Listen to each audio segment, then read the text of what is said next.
Shalom Bapak Ibu Jemaat Tuhan. Shalom. Sekali lagi Shalom.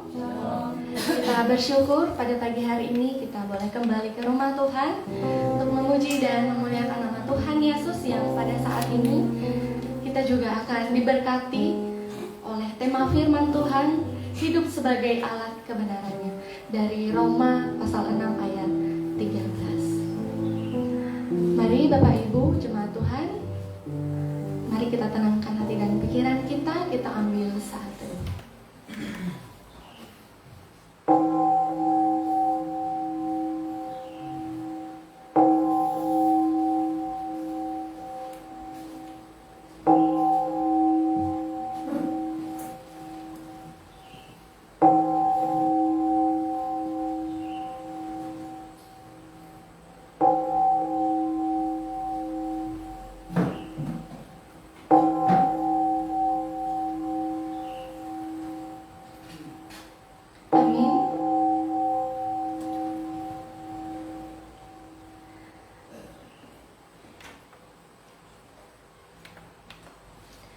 Nyanyikanlah mazmur bagi Tuhan, hai orang-orang yang dikasihinya, dan persembahkanlah syukur kepada namanya yang kudus. Sebab sesaat saja ia murka, tetapi seumur hidup ia murah hati. Sepanjang malam ada tangisan, menjelang pagi terdengar sorak-sorai. Pertolongan kepada kita adalah di dalam nama Tuhan Allah yang menciptakan langit, bumi, alam semesta, dan segala isinya. Turunlah kiranya atas kita sekalian anugerah dari Allah Bapa, Anak, dan Roh Kudus. Amin. Mari kita bersorak-sorai memuji Tuhan. Kita nyatakan pujian kita, bangkit serukan nama Yesus. Sambil bertepuk tangan kita puji Dia, Allah yang sudah bangkit dari antara orang mati. Kita nyatakan kuasanya nyata di dalam hidup kita. Kita buat iblis gemetar. Nyatakan bangkit serukan nama Yesus. Bangkit serukan nama Yesus. Mari maju, nyatakan kuasa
Dan dalam keyakinan ini, tahulah aku akan tinggal dan akan bersama-sama lagi dengan kamu, sekalian supaya kamu makin maju dan bersuka cita dalam iman. Bapak Ibu dipersilakan duduk kembali. Mari kita nyatakan pujian kita kepada Tuhan karena salib.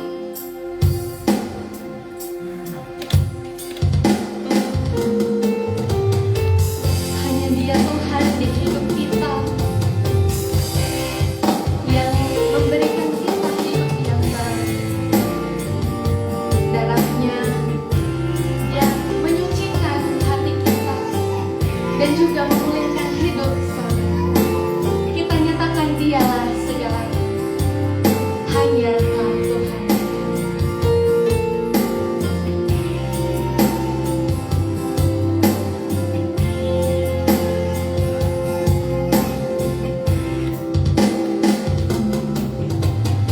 Hanya Kau Tuhan di hidupku.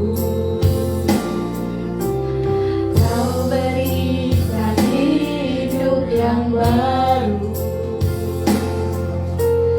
Darah-Mu menyucikan, pulihkan hatiku. Ku nyatakan Kaulah segalanya.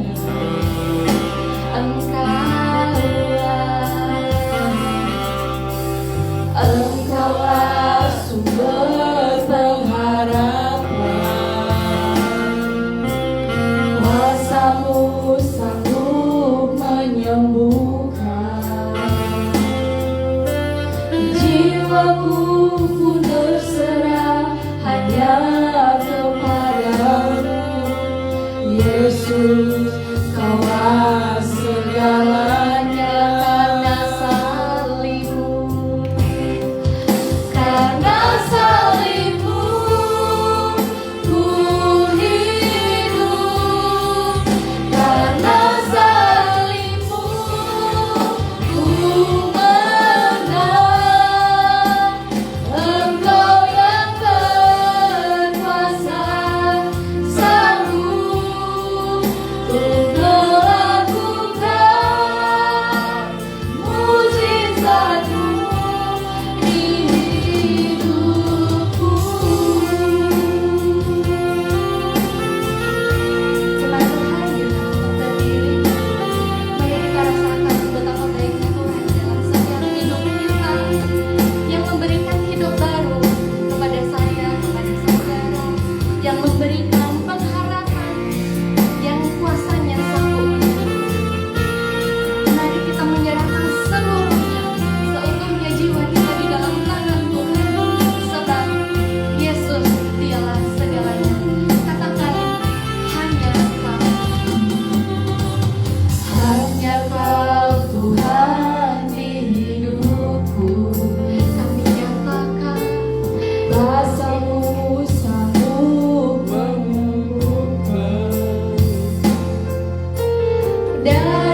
bersama dengan saya, kaum perempuan di ayat yang ganjil, dan kaum laki-laki di ayat yang genap, dan di ayat yang terakhir kita akan bersama-sama. Mazmur 114 ayat 1. Pada waktu Israel keluar dari Mesir, kaum keturunan Yakub dari bangsa asing bahasanya. Maka Yehuda menjadi tempat khususnya, Israel wilayah kekuasaannya. Lalu melihatnya, lalu melarikan diri, sungai Yordan berbalik ke hulu. Gunung-gunung melompat-lompat seperti domba jantan dan bukit-bukit seperti anak domba. Ada apa, hai laut, sehingga engkau melarikan diri? Hai sungai Yordan, sehingga engkau berbalik ke hulu? Hai gunung, sehingga kamu melompat-lompat seperti domba jantan. Hai bukit-bukit, sehingga kamu seperti anak domba. Gemetarlah hai bumi di hadapan Tuhan, di hadapan Allah Yakub bersama, yang mengubah gunung batu menjadi kolam air, dan batu yang keras menjadi mata air.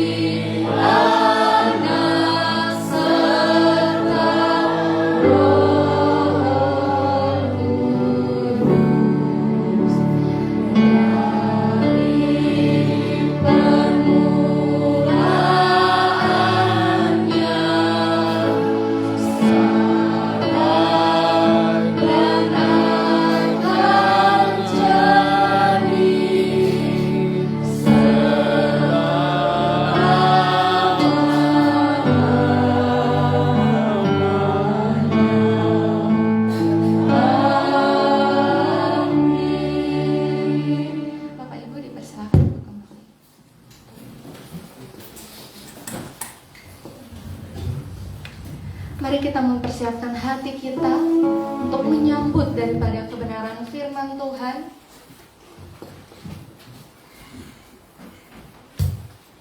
Yang bertemakan hidup sebagai alat kebenaran.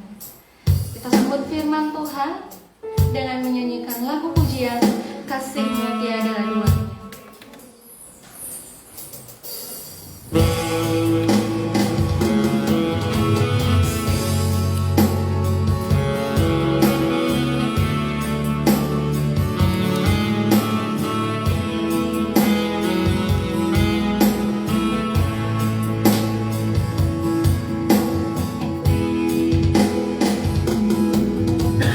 Belum pernah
biar kami buktikan kasih-Mu tiada duanya melalui pengalaman rohani kami pribadi.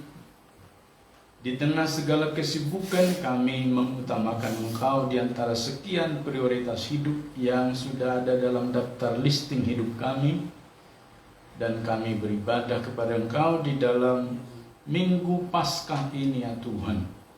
Itulah sebabnya kami naikkan syukur lebih daripada tahun lalu merayakan Paskah, karena Engkau mendapati ketaatan dan kesetiaan kepada kami. Terima kasih Bapa di surga, kami menyerahkan waktu ini. Tuhan berkati kami semuanya tanpa kecuali, sehingga pulang dari tempat ini kami membawa berkat-berkat Tuhan. Dalam nama Yesus kami berdoa mengucap syukur. Amin. Silakan duduk Bapak Ibu, saudara yang mengasihi Tuhan. Demikian firman Tuhan kepada kita di dalam Minggu Paskah ini.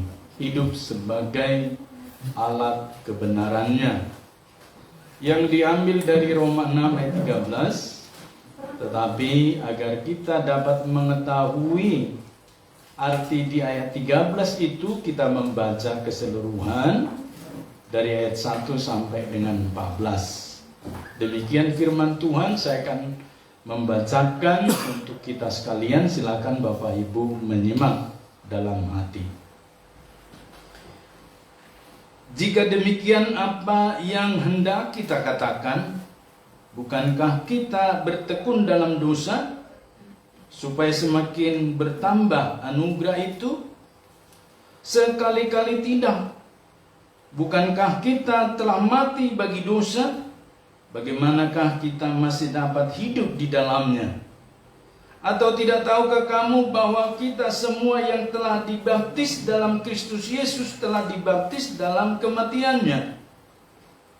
Dengan demikian kita telah dikuburkan bersama Dia melalui baptisan dalam kematian, supaya sama seperti Kristus telah dibangkitkan dari antara orang mati oleh kemuliaan Bapa. Demikian juga kita dimungkinkan hidup dalam hidup yang baru. Sebab jika kita telah menjadi satu dengan apa yang serupa dengan kematiannya, kita juga akan menjadi satu dengan apa yang serupa dengan kebangkitannya. Karena kita tahu bahwa manusia lama kita telah turut disalibkan, supaya tubuh dosa kita hilang kuasanya, agar jangan kita menghambakan diri lagi kepada dosa. Sebab siapa yang telah mati, ia telah, saya ulangi, sebab siapa yang telah mati, ia telah bebas dari dosa. Jadi karena kita telah mati dengan Kristus, kita percaya bahwa kita akan hidup juga dengan Dia.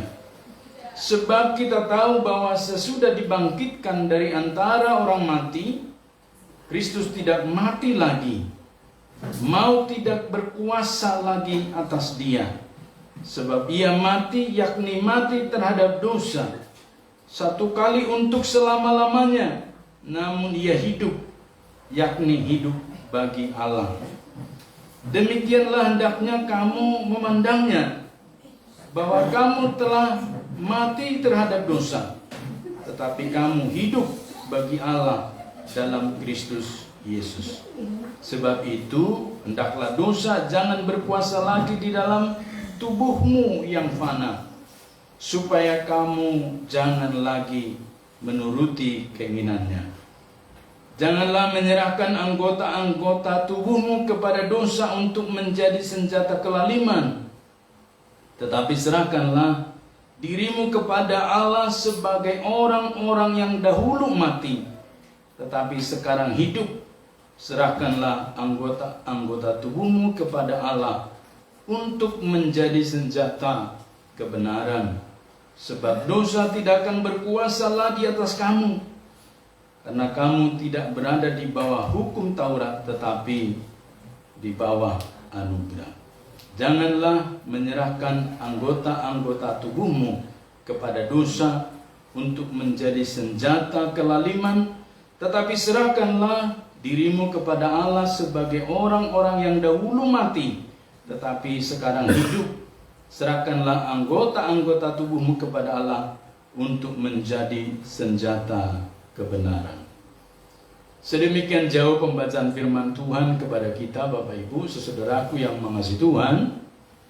Tentu yang berbahagia adalah setiap kita yang ikut bersama membaca, merenungkan, tetapi juga mempraktekkan dalam hidup kita hari lepas hari. Haleluya. Di dalam memperingati kebangkitan Tuhan Yesus, atau yang disebut dengan Paskah, kematian dan kebangkitan Yesus Kristus itu membawa dampak kepada setiap orang yang percaya kepadanya. Bukan setiap orang, Bapak Ibu, tetapi setiap orang percaya kepadanya. Itulah yang menerima dan menikmati dampak dari kebangkitan Tuhan Yesus Kristus.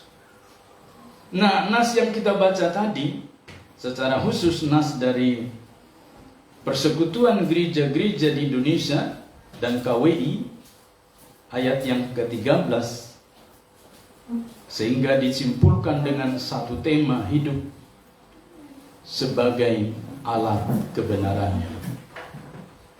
Hidup sebagai alat kebenarannya.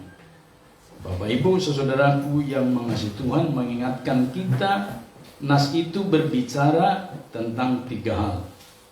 Yang pertama, tentang kualitas hidup. Ayat 1 sampai dengan yang ke-7 itu merupakan satu kesatuan yang menjelaskan, memaparkan 2 jenis kehidupan, yaitu kehidupan sebelum di dalam Kristus dan kehidupan seseorang setelah di dalam Kristus. Dan dari ke-7 ayat ini, Bapak Ibu saudaraku, mengemuka bahwa kehidupan sebelum dan di luar Kristus itu bukan saja mengalami kebinasaan, tetapi disebutkan di sana larut di dalam dosa. Berarti sekali lagi Bapak Ibu, kepada jemaat di Roma, firman Tuhan atau Tuhan menyampaikan isi hatinya melalui seorang Rasul Paulus, ingin menyapa, mengingatkan mereka tentang kesatuan di dalam Kristus. Itu menjadi satu pencetus yang disebut dengan kualitas hidup. Seseorang mempunyai kualitas hidup yang sangat baik, ditentukan oleh kesatuannya dengan Kristus. Dan tentunya jemaat di Roma bertanya seperti kita pada hari ini, sejak kapan kami menyatu dengan Kristus, padahal Kristus itu sudah lama diangkat ke surga. Dan Bapak Ibu saudaraku, di mana kesatuannya? Itulah sebabnya di dalam firman Tuhan ini disebutkan hidup di dalam Kristus itu sekalipun jatuh bangun dalam dosa, maka dikatakan di sana ada satu yang disebut dengan mengangkat mereka dalam keberdosaan itu. Berbeda dengan mereka yang tidak di dalam Kristus. Ketika berada di dalam dosa atau status natur berdosa, dia akan terus memproduksi dosa. Dan itu seperti orang yang berada di dalam lumpur dosa, dosa melahirkan dosa. Di dalam bahasa Latin yang dulu didengung-dengungkan oleh Bapak gereja kita yang bernama Martin Luther, dia menyebutkan non posse, non peccare. Artinya orang yang berada di dalam lumpur berdosa yang belum mengalami pemulihan dengan Tuhan, memang keinginannya ingin pulih, tapi lumpur dosa itu menenggelamkannya. Tetapi syukur kepada mereka yang telah bertemu momen dengan Tuhan Yesus, entah melalui penginjilan orang lain pribadi, entah melalui traktat, tulisan-tulisan, berita-berita, ataupun renungan harian.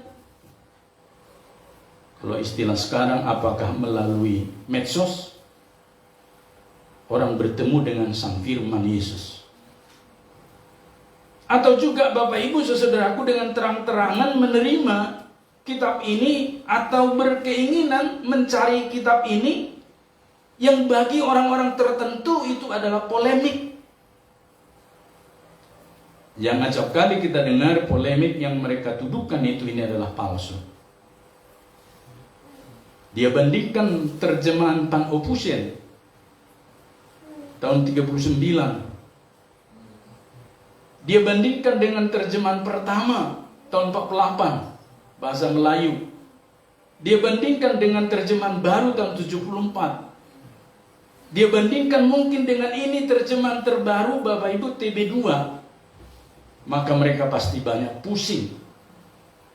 Sebab menemukan kata ini tidak ada, kata ini di sana ada, kata ini di sana. Dia pegang King James Version.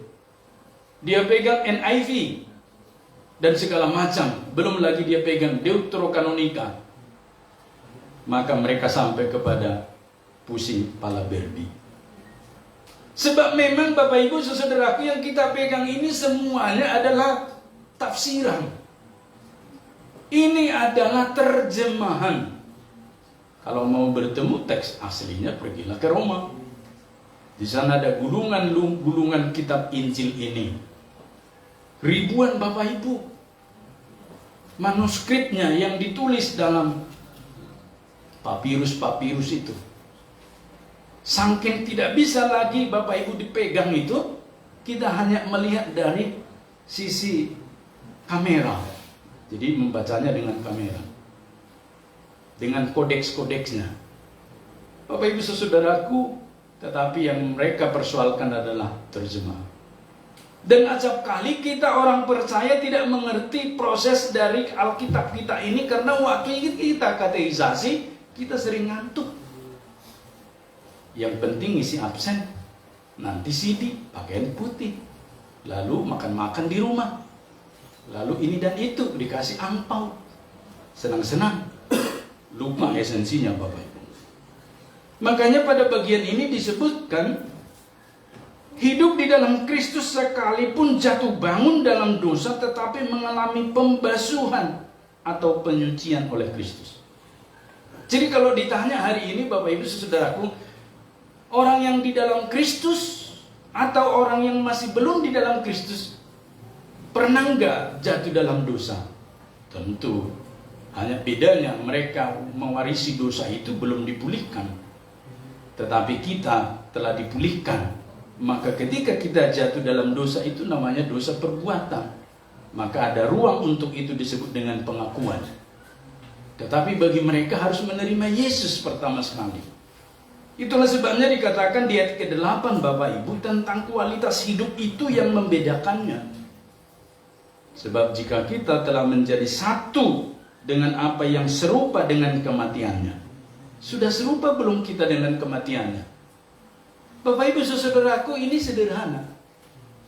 Tapi tidak sesederhana itu orang menerima kebenarannya. Ini pernyataan sederhana firman Tuhan ini. Tapi tidak sesederhana itu orang mau menjunjung tinggi dan mengakui kebenarannya.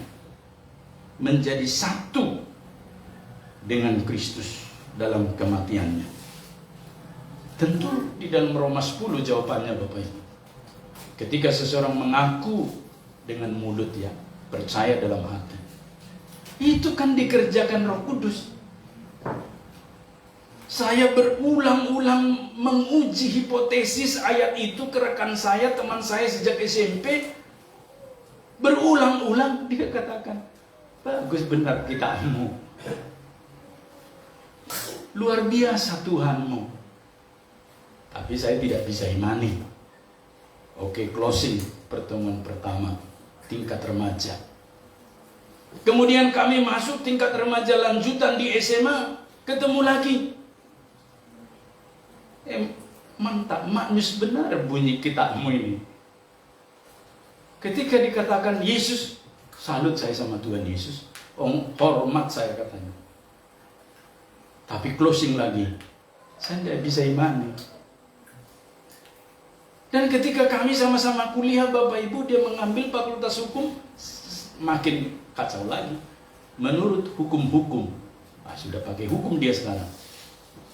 Dia tidak bisa menerima logika Tuhan menjadi manusia. Dan dia berpikir kita menjadikan manusia ini menjadi Tuhan, mempertuhankan manusia. Tidak masuk di akalnya. Dan saya tetap bersahabat sampai hari ini. Dia kepala kejaksaan negeri di Lampung. Sekarang ini, salah satu kabupaten. Tapi dia tidak bisa menerima. Dibaca. Saya yakin di rumahnya ada Alkitab berbagai versi. Karena dulu waktu kami sama-sama SMP itu suka meminjam Alkitab saya yang berbahasa Simalungun. Padahal dia orang Jawa. Berarti bagiannya di sini kedalaman firman Tuhan ini. Sebab jika kita telah menjadi satu dengan apa yang serupa dengan kematiannya. Gak ada orang mau menerima kematian Kristus untuknya. Historitasnya dia baca mungkin benar. Itulah sebabnya hari ini kita berbicara dengan tema ini Bapak Ibu sebagai alat anugerah Tuhan. Kualitas hidup kita itu sebenarnya sudah berbeda loh. Dengan orang-orang lain ketika kita di dalam Kristus. Pasti cara berpakaian kita aja beda. Cara kita jalan aja beda. Cara kita naik motor pasti beda. Kalau naik motor itu di jalan Es Parman, knalpotnya brong sampai peka telinga orang. Saya jamin itu bukan orang percaya. Satu kematian dengan Kristus. Masa sih orang yang satu kematian dengan Kristus sanggup memperlakukan keadaan seperti itu? Apalagi itu anggota Metodis, pasti itu bukan P3 ini. Saya bisa pertanggungjawabkan, dicek dengan CCTV. Karena memang kita nggak punya RX King. Kalau punya mungkin juga Bapak Ibu dia akan adu dengan knalpot itu. Sampai ke jalan Es Parman 1 di rumah kami sana. Siapa lah jam 1 jam 2 ini pakai knalpot blong begitu. Dan Bapak Ibu saudaraku mengajarkan kita kualitas hidup kita itu jauh berbeda. Kalau orang lain pagi-pagi buta mereka sulit untuk bersekutu dengan Tuhan. Kita kan langsung bergegas. Kalau orang-orang lain Bapak Ibu saudaraku hari Minggu itu hari untuk melepaskan kepenatan hidup. Memancing. Kalau di Jakarta orang jenderal-jenderal dan pejabat main golf. Pergi mereka ke Pulau Bintang naik pesawat loh pagi-pagi untuk main golf. 2 kali 45 menit. Baru terbang lagi. Hebat ya. Dan Bapak Ibu saudaraku yang mengasihi Tuhan gaya hidup ini. Baru disebutkan kita juga akan menjadi satu dengan apa yang serupa dengan kematiannya. Kita juga akan menjadi satu dengan apa yang serupa. Bukan disebutkan dengan bayangannya. Jadi dimulai dengan serupa dengan kematiannya dalam pengakuan. Maka kita serupa dengan kematiannya. Maka Bapak Ibu Paskah disitulah letaknya keagungannya. Serupa dengan kematian Tuhan. Karena kalau kita tidak serupa dengan kematian Tuhan Yesus Bapak Ibu berarti kita paling banter jadi orang Yahudi. Memperingati Paskah betul. Keluar dari Mesir. Tergesa-gesa, terburu-buru. Ini dan itu. Kita memperingati Paskah. Berharap keluar dari masalah. Berharap keluar dari banyak problem. Tapi bukan soal satu dengan kematiannya. Makanya Bapak Ibu pada bagian ini dikatakan pemulihan akan terjadi karena ada keserupaan dengan Kristus. Ini kabar gembiranya Bapak Ibu. Amin Bapak Ibu.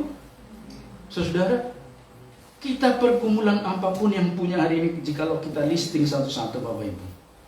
Mungkin buku double value yang 500 lembar itu penuh, tidak masalah. Tapi penyelesaiannya hanya satu, serupa dengan Kristus dalam kematiannya. Sebab di dalam keserupaan itulah terjadi meterai Roh Kudus yang diterima seseorang itu bangkit. Ingat Bapak Ibu, ketika seseorang percaya kepada Tuhan dengan mulutnya, percaya dengan hati, mengaku dengan mulut, kita kan disebut dimeteraikan. Tahu meterai Bapak Ibu? Saya mau kasih ilustrasi yang sangat sederhana. Dulu Bapak Ibu, di kampung kami itu, babi-babi itu berkeliaran. Babi berkeliaran, nggak dikandangin. Jadi dari mana kita tahu itu babi kita? Sama hitamnya semua atau sama belang-belangnya? Ternyata Bapak Ibu ada satu cara. Dulu itu ditempa satu jenis besi. Misalnya kalau saya namanya kan James, dibuatlah besi itu JMD besinya ditempa. Maka Bapak Ibu saudaraku, ketika babi-babi ini lahir, dipanaskanlah besi tadi, cap tadi. Memang waktu dicelupkan ke pantat, pantat babi itu, babinya akan bunyi ngiak-ngiak, menjerit-jerit. Misalnya 12 anaknya, ces pantatnya, ribut ini babi, lindunya pun mau menggigit, membela anaknya. Yang pernah tahu beternak babi pasti. Sampai 12-nya selesai dicelup, JMD. Dalam perkembangannya, seminggu atau 2 minggu kemudian, timbullah huruf di pantat babi itu, JMD. Maka di mana-mana pun JMD ini berkeliaran, itu punyaku. Nanti ada RD, ada MN. Jadi semua babi punya capnya, berkeliaran di mana-mana. Asal ada cap, oh ini capnya. Makanya ketika dia menghabiskan ladang orang, gampang, babinya MR. Dicari siapa sih MR, langsung minta denda. Tapi ada keuntungannya. Kalau ada sesuatu tentang babi itu, orang nggak berani ngambil, nanti kena denda. Artinya babi-babi yang ribuan ini, ratus ribu berkeliaran sampai ke hutan-hutan itu, semua punya pemilik. Dan biasanya ada pemanggilnya. Bisa pakai piring, bisa pakai mulut, bisa pakai apa. Sama seperti kalau anjing, kita bisa panggil dengan siul. Maka dimanapun dia pergi datang. Bapak Ibu, begitu dahsyat yang dilakukan manusia terhadap kepemilikannya. Konon lagi Tuhan Bapak Ibu ketika memeteraikan kita dengan rohnya, ketika kita percaya, maka berkeliaran di tengah dunia ini yang mana milik Tuhan, yang mana yang belum. Maka kemanapun kita berada, Tuhan tahu.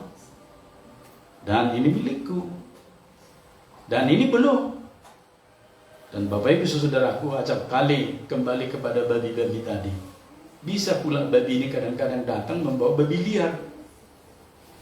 Tidak tahu bagaimana caranya mereka memuridkan babi liar itu dan bisa masuk ke kandang kita.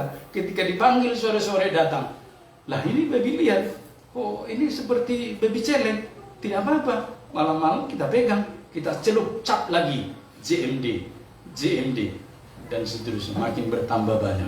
Salah satu ilustrasi kepada kita. Dan ketika saya mahasiswa teologi, ternyata di Sumba juga dilakukan hal yang sama terhadap sapi-sapi mereka. Kepada mereka dikasih juga cap. Itu satu gambaran Bapak Ibu saudaraku, begitu banyak manusia di tengah dunia ini yang milik Tuhan itu ada capnya. Itulah yang disebut dengan meterai. Sehingga Bapak Ibu, meterai itu menjadi tanda kepada seseorang di dalam hidupnya bersama dengan Tuhan selamanya. Jadi berarti apa yang dikatakan firman Tuhan ini mengingatkan kita hari ini tentang kualitas hidup kita. Jadi dimanapun kita berkeliaran Bapak Ibu, kita milik Tuhan. Dan kita bukan milik iblis. Maka satu hal yang perlu kita demonstrasikan di situ adalah seperti apa kualitas hidup kita. Sebab dikatakan dengan jelas tadi di dalam ayat yang ke-8.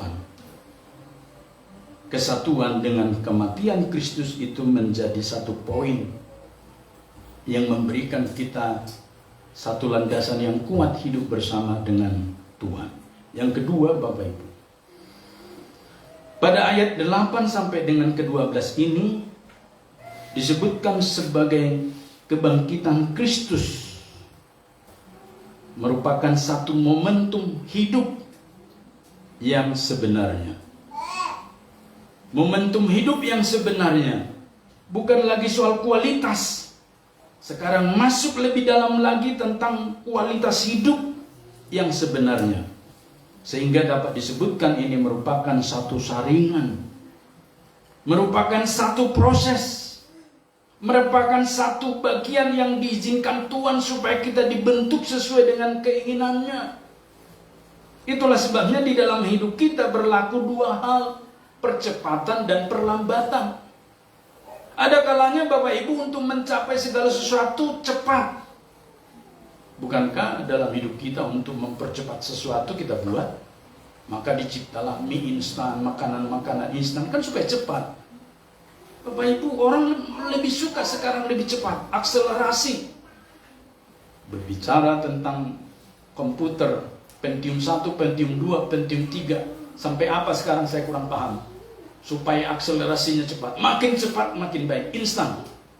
Kalau bisa membuat bayi jangan lagi 9 bulan dikandung, bila perlu sebulan, bila perlu ditaruh di dalam satu tempat di rumah, tinggal kita intip-intip saja. Oh, sehat kah? Sehat, gitu. Nanti pas tiba giliran dikeluarkan dari kulkas itu, karena orang tidak mau lagi mengandung. Buktinya jarang lagi orang mau melahirkan secara alami. Mau cepat saja, karena kalau ngeden itu bukan berapa, bukan 5, lama sekali. Bukan 6, sampai keringat-keringatan. Sampai dikatakan, bisa nggak sih Bu? Ibu bisa apa? Di ruang operasi itu, saking lamanya bukaan 10 itu. Supaya si anak ini keluar. Dan Bapak Ibu saudaraku bermacam-macam dibuat. Maka dibuatlah sesar supaya cepat. Tapi jangan lupa Bapak Ibu, percepatan itu penting. Tapi perlambatan dalam hidup kita juga penting. Ingat perjalanan bangsa Israel. Sengaja dibuat lambat, yang seharusnya 2 minggu bisa menjadi 40 tahun Bapak Ibu. Maksudnya apa Bapak Ibu? Supaya mereka mengerti begitu dalamnya Tuhan Allah itu. Itulah sebabnya dalam hidup kita ini, kesatuan kita dengan Kristus itu sebagai barometer hidup yang baru, yang sesungguhnya, yang sebenarnya itu bukan soal momentum kapan kita menerima Kristus, kapan kita mengetahui Kristus, tapi lebih daripada itu, kapan kita mati, hidup, bangkit, dikubur bersama dengan Dia. Ayat 8 sampai dengan 12 Bapak Ibu, di dalam ayat 11 itu merupakan satu pengunci dari struktur penulisannya. Demikianlah hendaknya kamu memandangnya, bahwa kamu telah mati terhadap dosa, tetapi kamu hidup bagi Allah dalam Kristus Yesus. Hidup bagi Allah bukan di dalam orang lain. Hidup bagi Allah bukanlah di dalam gelar atau jabatan atau pekerjaan kita, enggak. Tapi di dalam Kristus Yesus. Kalau kita hidup di dalam Allah, mahasiswa Poliban, bukan untuk direktur, bukan untuk orang tua, tapi di dalam Kristus Yesus. Artinya, tujuan daripada hidup di dalam Allah itu adalah Kristus Yesus. Sebab ini lahir dari karakteristik yang telah didemonstrasikan Yesus Kristus. Dia melakukan misi itu bukan untuk dirinya, tapi untuk Allah. Mari hari ini Bapak Ibu kita merayakan Paskah. Bukan soal sudah berapa lama kita merayakan Paskah dan berapa puluh kali. Sudah berapa banyak, berapa kilo kita makan telur Paskah dari kita lahir. Kalau dihitung-hitung mungkin sudah ada 20 kilo. Karena setiap Paskah kita ambil 5 yang ketahuan. Yang tidak ketahuan tak berapa. Apalagi waktu saya anak kecil, kalau Paskah Bapak Ibu, saya membawa tas kresek dari rumah. Lalu ketika hasil cermat Alkitab, hasil mencari dapat 10.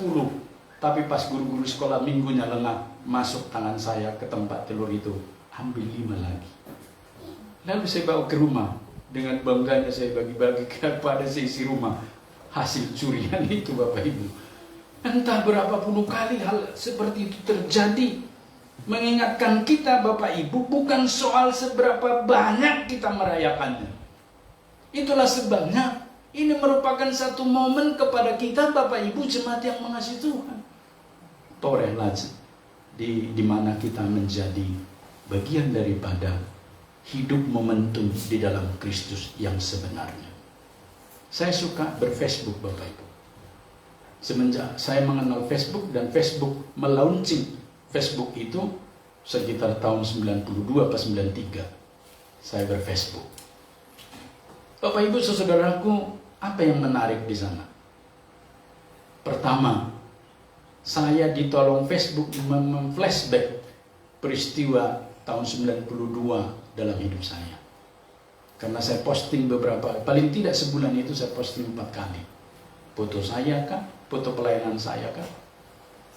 Maka bisa saya lihat waktu itu saya, wah betapa gagah dan gantengnya saya tahun 92, saya pikir.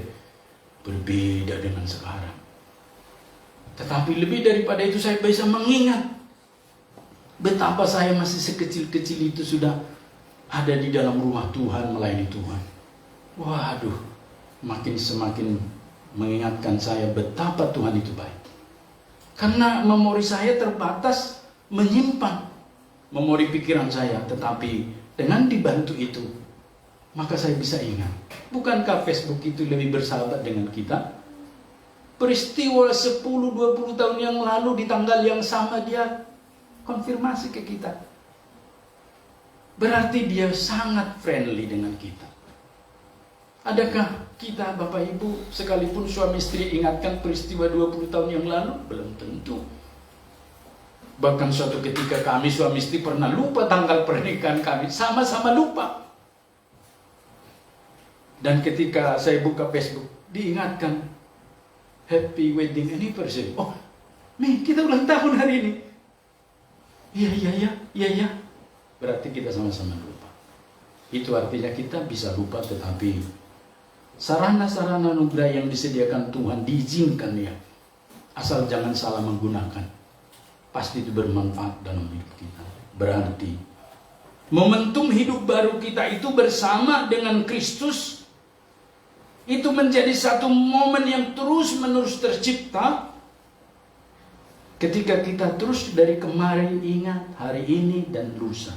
Makanya sampai kepada satu statement, Yesus itu baik loh. Baik kemarin, hari ini, dan sampai selama-lamanya. Berarti mengingatkan kita hari ini merayakan Paskah ini seperti tema PG ini, Bapak Ibu, hidup sebagai alat kebenarannya.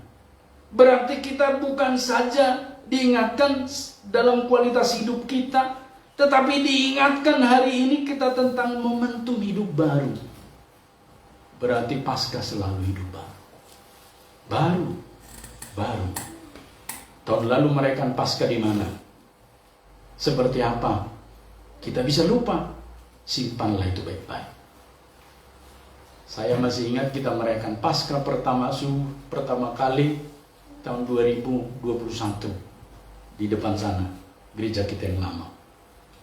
Yang hadir hari ini seperti Yohanes, Frans, dan seterusnya. Kurang lebih 30 orang waktu itu kita. Tapi maaf, semua dari Papua. Dan yang menarik Bapak Ibu, Facebook itu tampilkan lagi ini loh, yang kalian praktekkan 4 tahun yang lalu. Wow, keren. Beberapa pakai baju merah. Saya tidak tahu baju merah itu masih ada pun enggak hari ini.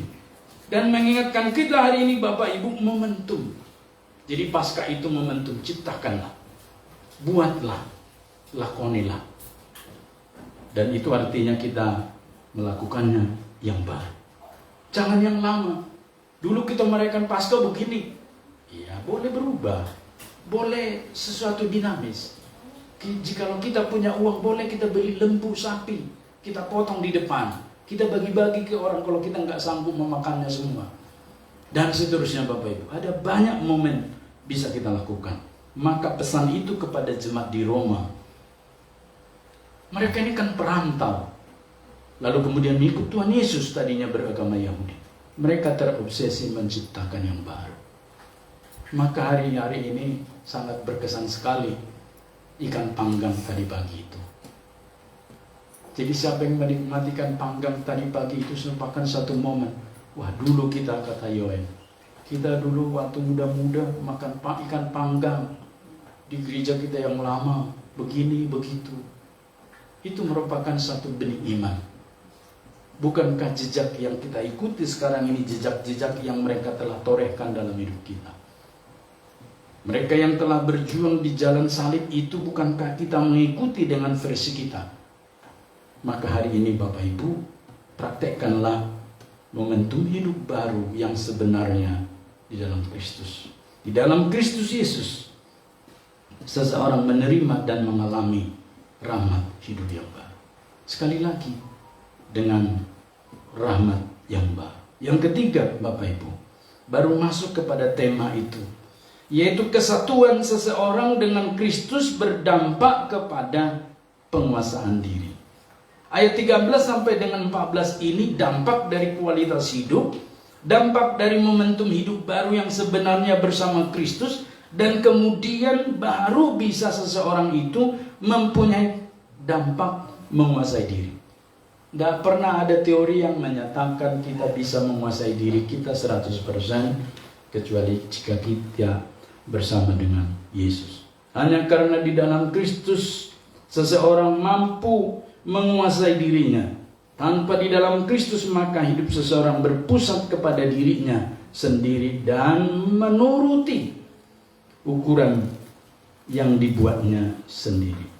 Anggota tubuh itu yang menjadi alat kebenaran di tangan Tuhan untuk memberi kesaksian dan dampak kepada kita, Bapak Ibu. Disebutkan, janganlah menyerahkan anggota-anggota tubuhmu kepada dosa untuk menjadi senjata kelaliman. Tetapi serahkanlah dirimu kepada Allah sebagai orang-orang yang dahulu mati, tetapi sekarang hidup. Serahkanlah anggota-anggota tubuhmu kepada Allah untuk menjadi senjata kebenaran. Artinya, pertama, pikiran kita harus ditundukkan di dalam Kristus. Maka sebelum kita berpikir dan melakukan segala sesuatu, izinkan Kristus menguasainya. Maka akan keluar dari sana pikiran-pikiran Kristus, dari dampak kematian dan kebangkitannya, yang mampu memberikan kita pencerahan yang mendahului di dalam segala perbuatan, yaitu pikiran. Pusat kehidupan itu, Bapak Ibu, secara jasmani adalah pikiran. Maka peliharalah pikiran itu dengan baik. Buatlah cara berpikirnya sistematis. Buatlah cara berpikirnya menurut apa yang dikehendaki Tuhan. Dan yang kedua disebutkan itu adalah perkataan. Anggota tubuh itu selain pikiran, perkataan. Perkataan itu mulut, Bapak Ibu. Maka mulut kita lebih banyak digunakan untuk sesuatu yang mendatangkan berkat bagi Tuhan dan sesama kita. Mulut, Bapak Ibu. Tetapi bukan juga berarti kita lebih bagus diam. Disebutkan pada bagian firman Tuhan ini, serahkanlah anggota tubuhmu kepada Allah. Dan tubuh itu adalah yang ketiga, jasmani. Ada kelihatan kepala, mata, telinga, hidung, tangan, kaki. Itu artinya seirama dengan pikiran dan perkataan. Jikalau tidak seirama dengan pikiran dan perkataan, Bapak Ibu, maka sebenarnya anggota tubuh itu tidak teratur. Apakah kita pernah menginginkan sesuatu, tetapi muncullah kalimat tangan tak sampai, kaki tidak mampu. Yang seharusnya ketika kita menginginkan sesuatu, tangan sampai, kaki mampu. Tetapi oleh karena satu dan lain hal tidak terjadi. Karena apa? Di dalam ayat 13 ini kita belum menyerahkannya kepada Tuhan Allah. Kalau kita mempunyai tangan hari ini, tangan ini kita gunakan untuk memuliakan Tuhan. Kalau kita mempunyai telinga, telinga ini kita gunakan untuk mendengar perkataan-perkataan Tuhan. Maka aplikasinya Bapak Ibu, orang yang berantakan di dalam memanage anggota-anggota tubuhnya, timbullah yang disebut dengan risau, gelisah, khawatir, dan lain-lain. Berarti dengan kata lain Bapak Ibu, kekhawatiran, kegelisahan itu muncul karena tidak mampu pikiran kita atau kita secara utuh mengelola anggota-anggota tubuh kita. Maka itu dimulai dengan satu perkara yang dasar. Tundukkanlah pikiranmu kepada Kristus. Itulah penyelesaian. Tetapi persoalannya kan Bapak Ibu, acap kali kita tidak mampu menundukkan di bawah otoritas perkataan Kristus ini. Sehingga Bapak Ibu, kita mempunyai penafsiran ganda. Ketika firman menyampaikan kita lurus, kita lebih cenderung berpikir ke kiri atau ke kanan. Atau kita berhenti sehingga firman ini tidak sampai berinteraksi dengan kita. Oleh karena itu, menjadi senjata-senjata kelaliman.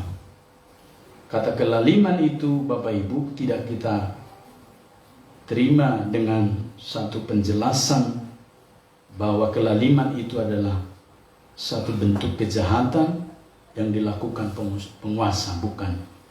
Tetapi kelaliman itu adalah lupa mempergunakan yang semestinya.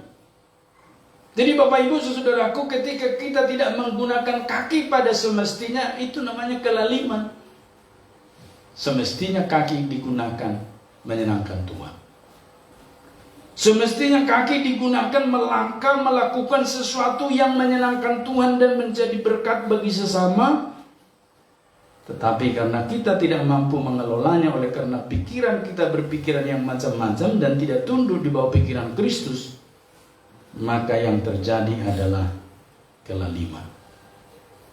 Walaupun kita hari ini Bapak Ibu mempunyai anggota tubuh yang lengkap, tapi firman Tuhan ini mengingatkan kita, teramat banyak di antara kita sebenarnya sudah tidak mempunyai kaki, tidak mempunyai tangan, bahkan sudah lama tidak mempunyai pendengaran. Sebenarnya dia tuli, sudah tuli.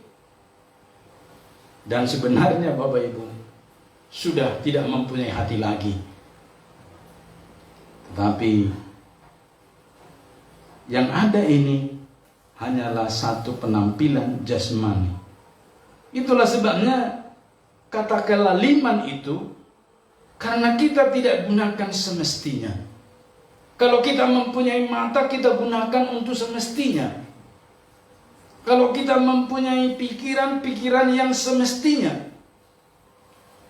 Kalau kita mempunyai anggota tubuh, seharusnya untuk yang semestinya. Karena itu milik Tuhan. Dan Bapak Ibu di dalam penutup khotbah ini, hiduplah sebagai pribadi yang menjadi alat kebenarannya. Yaitu dengan cara mempersembahkan anggota tubuhmu kepada Allah. Berarti pasca itu, Tuhan mempersembahkan tubuhnya yang bangkit kepada murid-murid, kepada orang banyak, bahkan tubuh itu yang naik nanti pada waktu kenaikan ke surga. Maka bagaimana kita memperlakukan tubuh kita hari ini? Ada di pikiran kita. Mau kita memperpanjang tidur, bisa. Mau kita memperpanjang jalan-jalan kaki kita, bisa. Tapi sebenarnya sudah lama diamputasi itu kaki. Sudah lama diamputasi itu tangan. Karena tangan ini tidak kita gunakan untuk memuji dan menyembah Tuhan dengan mengangkat tangan kita. Tetapi kita gunakan mungkin untuk, kalau sekarang di handphone yang tidak berguna itu kita pencetin. Itulah kelaliman. Menjadi senjata kelaliman. Mungkin hari ini kita berpakaian seperti saya, memakai pakaian sampai 3 lapis sampai keringatan. Tapi sebenarnya saya telanjang. Karena saya tidak menggunakan tubuh saya sebagaimana mestinya. Berarti senjata kelaliman itu langsung berhadapan dengan senjata kebenaran. Jikalau kita semua jemaat sudah tahu senjata kelaliman itu tidak menggunakan hidup tubuh, anggota tubuh itu semestinya, maka senjata kebenaran itu adalah panggilan kebangkitan. Dah ada paksaan Bapak Ibu. Ini yang menarik. Nggak ada syariat. Maka kalau seseorang tidak melakukan satu tugasnya, nggak dicambuk. Seperti di beberapa daerah yang menjalankan syariat. Kalau tidak pergi sholat sekali, cambuk 10 kali rotan. Kalau dia tidak membayar dicambuk. Kalau kedapatan berjudi di Arab, lalu dicambuk di sana entah berapa puluh kali. Ada aturan-aturan. Tetapi kebangkitan Kristus itu memberikan kita kebebasan untuk melakukan dengan kasih. Maka hari ini kasihilah Tuhan Allahmu dengan segenap hatimu, segenap jiwamu, segenap akal budimu dengan kasih. Jangan dengan keterpaksaan. Amin Bapak Ibu. Dan itu akan kelihatan dalam praktek hidup kita. Maka saya setuju dengan satu buku yang ditulis oleh Rick Warren, satu gembala sidang di California, yang menulis buku The Purpose Driven Life. Kehidupan yang digerakkan oleh tujuan. Tujuan hidup kita ini sebenarnya apa? Kalau tujuan hidup kita sudah jelas, maka kita tinggal menjalani dengan sangat jelas. Tapi kalau tujuan hidup kita belum jelas Bapak Ibu, maka kita menjalaninya dengan pikiran yang bercabang dan bermacam-macam. Tapi kalau hidup kita tujuannya sudah jelas, maka Bapak Ibu, saya sering mendiagnosa seseorang pemuda. Kalau setelah ini bagaimana? Banyak yang tidak mengerti setelah dia kuliah mau kemana. Atau seperti apa. Berarti perlu distimulus Bapak Ibu. Agar kita mengerti tujuan hidup itu seperti yang dikatakan Tuhan pasca kebangkitannya. Apa yang mau kita lakukan? Hari ini kita harus mempunyai satu target dalam Paskah ini. Apa target kita masing-masing? Ada targetnya, saya semakin ambil bagian dalam pelayanan. Excellent. Saya mau ambil bagian dalam tim panitia kebaktian. Excellent. Saya mau ambil bagian dalam ini dan itu. Excellent. Tapi semuanya lakukan dengan cara kasih. Jangan dengan syariat. Kalau dengan syariat gagal pasti. Bahkan tidak jarang kita menemukan menjadi gatot, yaitu gagal total. Tapi dengan kasih pasti berhasil. Tuhan menolong kita, Tuhan memberkati kita hari ini.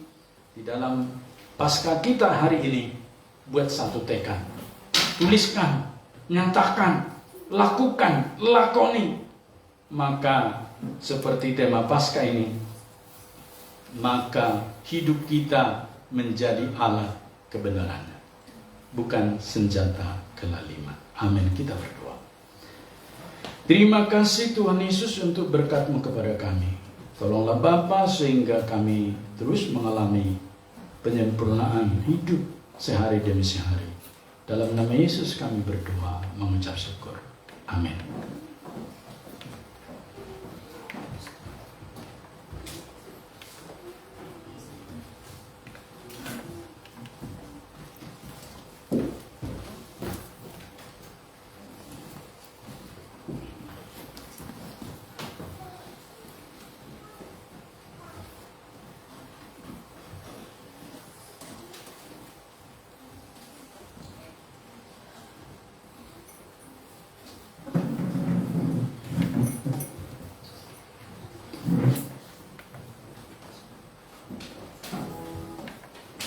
Amin Bapak Ibu, kita sudah mendengarkan sebagian daripada kebenaran firman Tuhan yang sudah disampaikan oleh hambanya. Tidak saatnya kita akan mengumpulkan persembahan. Persembahkanlah syukur sebagai korban kepada Allah dan bayarlah nazarmu kepada Yang Maha Tinggi. Kita bersatu di dalam doa. Kami bersyukur Tuhan untuk kasih setiamu, tiada meninggalkan kami, selalu menyertai setiap kami. Sehingga pada saat ini Tuhan Yesus, oleh kebenaran firman-Mu mengingatkan kami kembali, supaya hidup kami boleh menjadi alat kebenaran untuk kami boleh membesarkan nama-Mu Tuhan Yesus dan memuji memuliakan nama-Mu di atas kerajaan surga. Terima kasih juga Bapa untuk kebangkitan-Mu yang boleh kami alami, boleh kami rasakan di setiap kami. Pada saat ini Tuhan Yesus mengingatkan kami akan kebangkitan-Mu. Biarlah jiwa kami dan hidup kami juga Tuhan Yesus bangkit untuk semakin dekat dengan Tuhan dan semakin memuliakan Tuhan dalam kehidupan kami. Bapa yang baik, pada saat ini kami mau mempersembahkan persembahan syukur kami kepada Tuhan. Kasih Tuhan yang begitu luar biasa mencurahkan berkat-berkat bagi kami, sehingga kami mau mempersembahkan yang terbaik untuk Tuhan pada saat ini. Kau berkati Tuhan Yesus jemaat Tuhan di dalam pekerjaan, usaha dan kegiatan lainnya Bapa, sehingga senantiasa hidup mereka diberkati oleh kasih-Mu. Terima kasih Bapa yang baik, Engkau terima persembahan kami ini menjadi persembahan yang harum dan hidup di dalam-Mu. Terima kasih Bapa yang baik, di dalam nama-Mu kami berdoa mengucap syukur. Amin. Sambil mengumpulkan persembahan, kita nyanyikan pujian kita, Anak Allah Yesus namanya.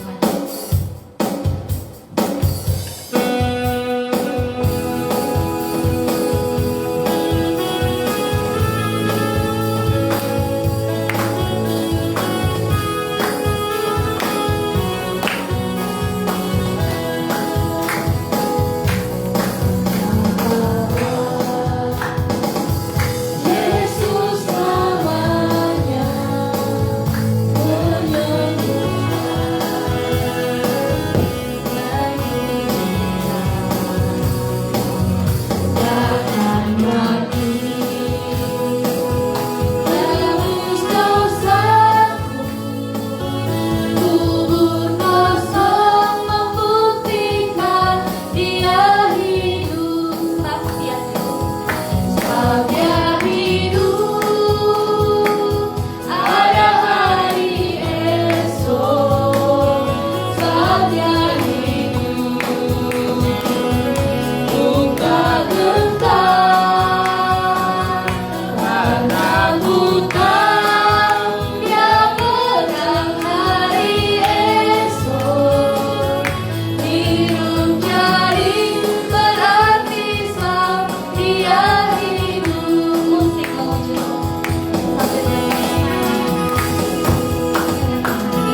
Kita berdoa. Bapa di surga, kami mengucap syukur dan berterima kasih untuk step by step dari ibadah kami, di mana kami boleh memuji nama-Mu, kami boleh mendapatkan kesempatan untuk merenungkan sebagian firman-Mu yang merefresh kami kembali secara rohani untuk sungguh-sungguh memiliki tujuan hidup yang baik dan benar. Dan kami berterima kasih Tuhan juga memberikan kami waktu dan kesempatan untuk belajar melayani dan memberikan persembahan bagi gereja Tuhan di tempat ini, agar supaya setiap operasional boleh berjalan dengan baik ya Tuhan. Kami juga berdoa kiranya Tuhan memberkati tangan-tangan yang sudah memberi. Tuhan memberkati pekerjaan mereka, Tuhan memberkati keluarga mereka, dan Tuhan terus memberkati pelayanan setiap jemaat-Mu yang sudah memberi ya Tuhan. Karena kami percaya tidak ada sesuatu yang kembali dengan tangan kosong. Ketika Tuhan memberkati, maka kami akan semakin berlimpah-limpah di dalam kasih karunia Tuhan. Bapa di surga, pada kesempatan pagi hari ini, kami rindu menaikkan syafaat kami yang menjadi beban hidup kami, beban rohani kami ya Tuhan. Untuk itu kami berdoa dan menyerahkan bagi bangsa dan negara kami Republik Indonesia yang baru saja merayakan pesta demokrasi, pemilihan presiden dan wakil presiden yang sudah berjalan dengan sangat kondusif dan sangat baik. Untuk itu kami berdoa untuk proses-proses selanjutnya sampai dengan pelantikan presiden dan wakil presiden yang baru nanti. Tuhan yang pimpin dan Tuhan yang sertai, agar supaya prosesi pelantikan ini berjalan dengan damai sejahtera, dan bangsa kami akan menatap 5 tahun ke depan dengan keyakinan bahwa berkat Tuhan akan memberkati Indonesia. Indonesia lebih baik, Indonesia lebih maju di waktu-waktu yang akan datang. Indonesia lebih sejahtera dan makmur dan berkeadilan secara sosial di semua aspek hidup kami ya Tuhan. Kami berdoa untuk presiden yang sekarang, Bapak Jokowi dan wakilnya. Tuhan juga berkati dalam sisa pelayanan mereka. Berkati para menteri, gubernur, bupati, wali kota, dan semua jajaran sampai ke tingkat RT, agar supaya di dalam sisa waktu dari karya mereka, mereka tetap mengerjakan hal-hal yang baik, hal-hal yang indah, dan hal-hal yang membuat Indonesia lebih maju lagi ya Tuhan. Kami berdoa untuk beberapa program-program yang masih tersisa, khususnya penyelesaian pembangunan di IKN, Ibu Kota Negara Nusantara. Tuhan juga berkati pekerja-pekerja yang berjibaku dengan jumlah 20.000 lebih orang. Tuhan senantiasa kuatkan mereka dan berikan mereka semangat terus ya Tuhan, untuk mereka dapat mengerjakan bagian-bagian yang sudah dilakukan dan yang belum dilakukan. Kami juga berdoa untuk dana yang dibutuhkan dengan jumlah yang cukup besar, sekitar 500 triliun. Tuhan, Engkau memberkati kebutuhan dari pembangunan IKN ini. Dan kami berdoa Bapa di surga untuk seluruh dunia.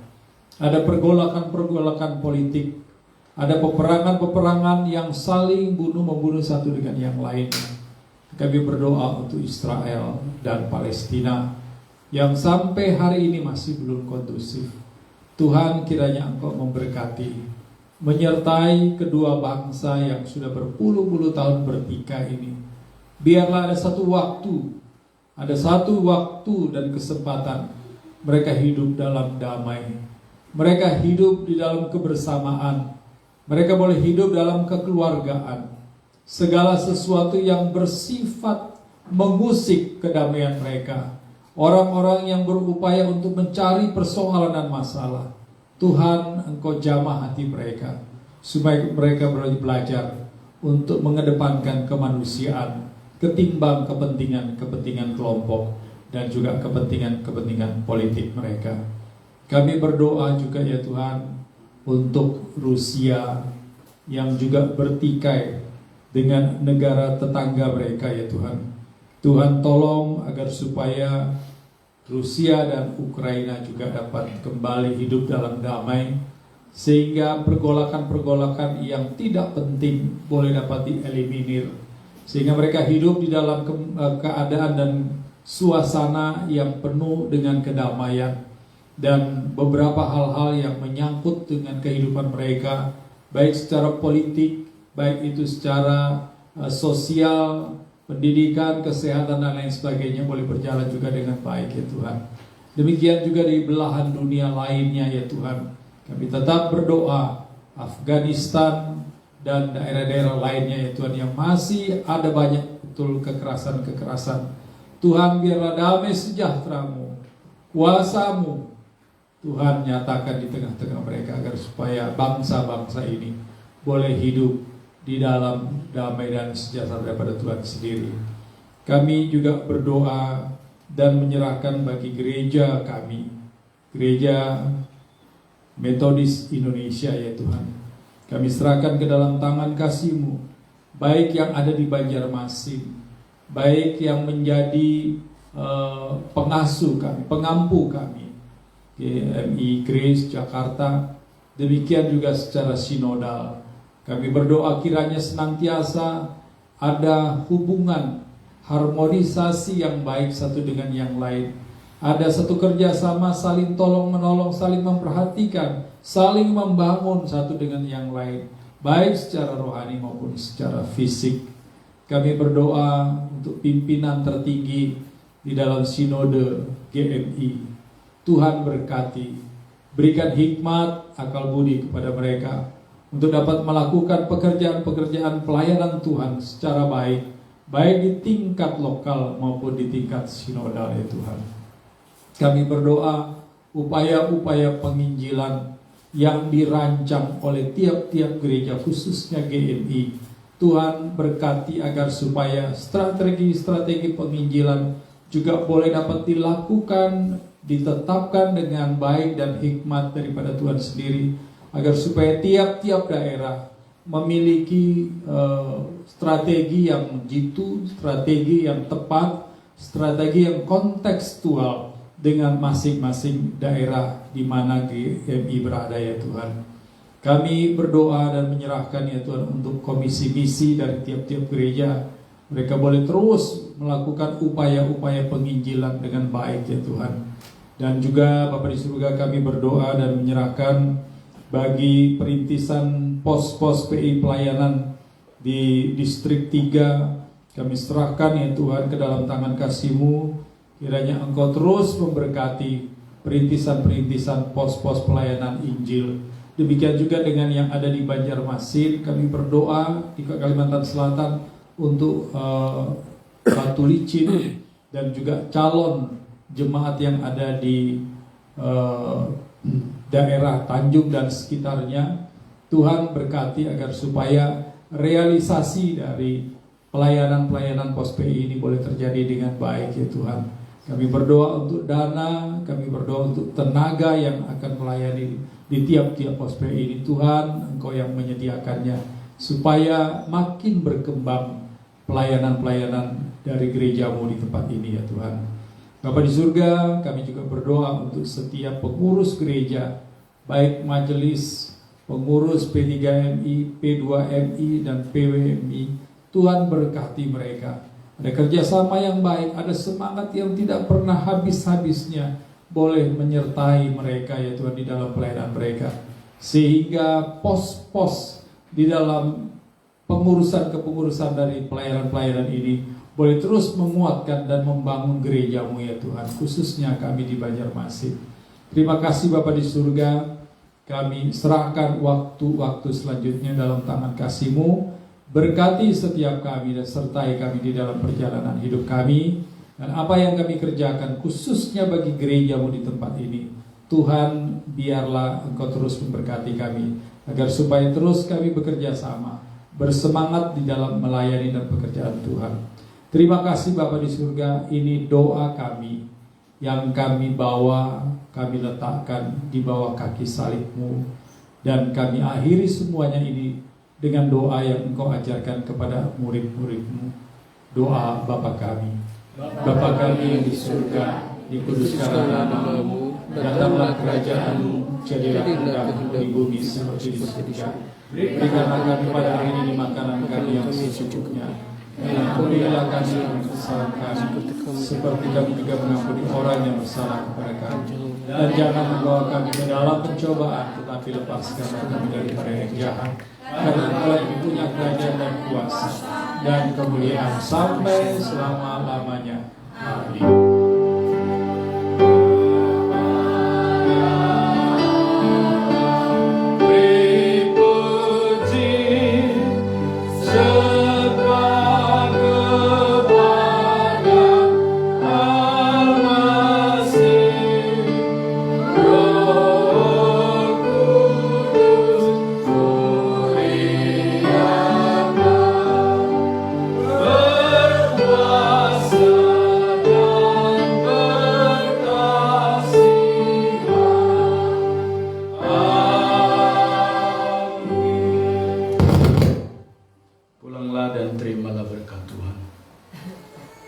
Kiranya kasih karunia dan damai sejahtera dari Kristus Yesus, kasih sayang dari Allah Bapa dan pengasihan dari Roh Kudus menyertai, menopang, menolong setiap kita dari sekarang ini, besok bahkan sampai selama-lamanya, sampai Yesus datang kedua kalinya. Amin. Amin.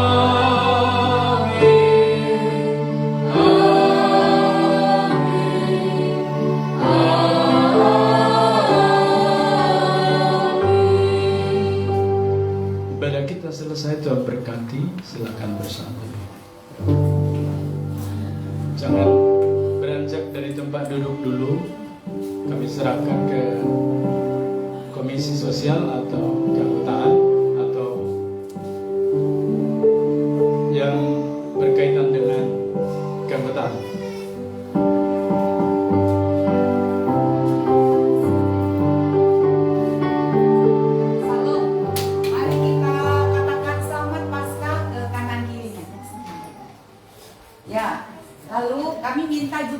Kepada yang berulang tahun bulan Maret untuk maju ke depan, silakan Nixon, Putri dan salam-salamannya nanti ya, Putri dan Yanti, ya silakan.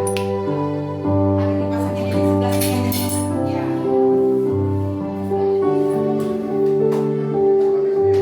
Ya, dimohon cepat. Yanti. Yanti diminta ke depan yang berulang tahun bulan Maret. Ya, silakan. Bisa di tengah-tengah ya. Kita nyanyikan selamat happy birthday to you. Ya Putri juga. Udah dipanggil tadi. Happy birthday to you. Putri sebelah sana. Happy birthday. Happy birthday, happy birthday, happy birthday to you. Sehat badannya,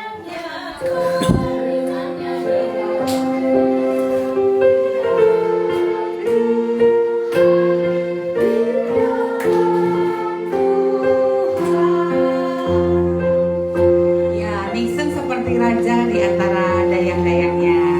Tepuk tangan dulu dia, tepuk tangan dulu yang bulan Maret ulang tahun.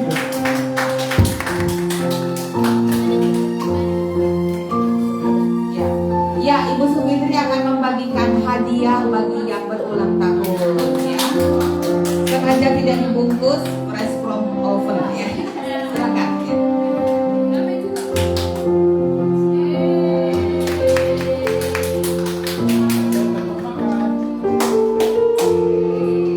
Silakan difoto ya, ya satu ya memakai hadiahnya satu.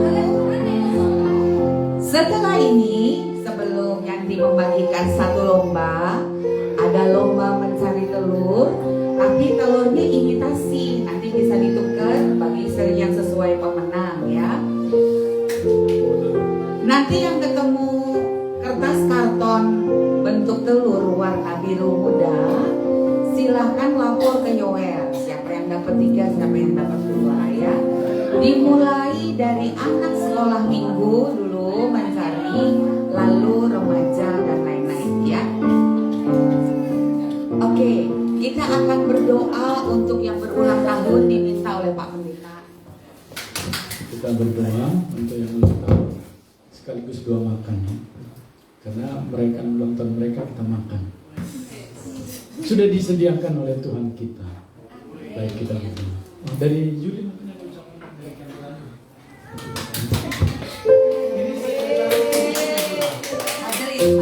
Shalom dari tim keanggotaan mengucapkan selamat ulang tahun, semoga panjang umur dan sehat selalu. Amin. Baik, kita doa. Tuhan Bapa di surga, tidak satu kebetulan saudara kami dari berbagai daerah ini Engkau kumpulkan di satu keluarga Gemi Manuel, dan mereka berulang tahun di bulan Maret. Kami mengucap syukur Engkau memberkati mereka, Tuhan. Engkau menolong mereka bertumbuh. Engkau terus campur tangan mengangkat mereka ketika mengalami kesulitan, kesusahan, dan menambahkan kesetiaan dan menghormati orang tua, dan juga mengambil pelayanan. Untuk Putri berkati, untuk Nixon dan juga Yanti. Kami menyerahkan mereka ke dalam tangan kuasa-Mu Bapa. Bukan saja hanya umur yang panjang, tetapi Engkau berikan penyertaan masa depan yang gemilang dan cerah. Sertai studi mereka sehingga mencapai tujuan dan sasaran yang Tuhan telah tentukan. Oh Bapa, berkati orang tua mereka, secara khusus ibu yang melahirkan mereka, agar mereka mengasihi orang tua dengan baik. Kami serahkan dalam tangan kuasa-Mu Tuhan. Demikian kami semua yang merayakan ulang tahun mereka adalah bagian dari keluarga besar ini, berkati juga. Dan sebentar kami akan menikmati makan minum, Engkau memberkati tangan yang mengolah, secara khusus persembahan-persembahan dari jemaat, dan Engkau menolong mereka mengalami kasih karunia Tuhan yang berkekurangan di sekitar kami. Kami sambut Tuhan berkat-Mu dengan penuh ucapan syukur. Dalam nama Yesus kami berdoa. Amin. Sambil salam-salaman, kita naikkan pujian. Masih ada lagi? Ya, sebentar ya.